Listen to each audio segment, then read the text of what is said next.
नमस्कार, या मॉडेलचे नाव आहे द फ्लोटिंग बॉल म्हणजेच तरंगता चेंडू। येथे माझ्याजवळ एक हलका असा चेंडू आहे। खालच्या बाजूला एक ब्लोअर आहे आणि हा ब्लोअर एका बटनाद्वारे चालतो। याला आपण एका लोखंडी जाळीच्या चौकटीत बंद केलेले आहे। तर चला पाहूयात की हे बटन दाबल्यावर नक्की काय घडतं।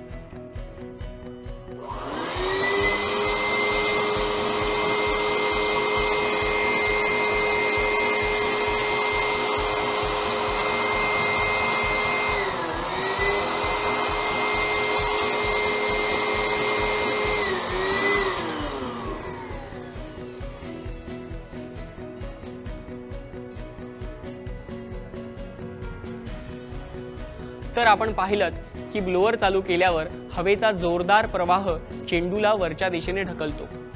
चेंडू वर येतो आणि एका विशिष्ट अंतरावर तो वाहत्या हवेच्या प्रवाहात अडकतो।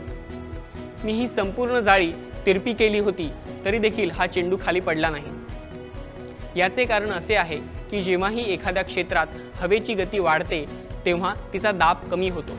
येथे आपण ब्लोअर मधून निघालेली हवा चेंडूच्या चारही बाजूंना वेगाने जाते।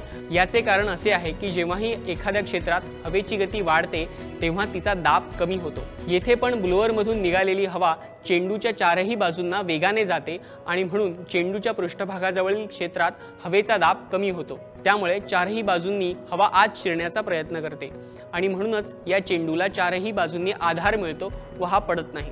हवेची गती आणि दाब यांमधील संबंधांचा शोध डॅनियल बर्नोली नावाच्या एका स्विस गणितज्ञाने 1738 मध्ये लावला। हवा आणि कोणताही पृष्ठभाग यांमधील परस्पर क्रियांच्या अभ्यासास एरोडायनामिक्स म्हणजेच वायुगतिशास्त्र म्हणतात आणि याच संकल्पनेवर विमानाचे पंख आणि सगळ्या स्पोर्ट्स कार डिझाइन केल्या जातात।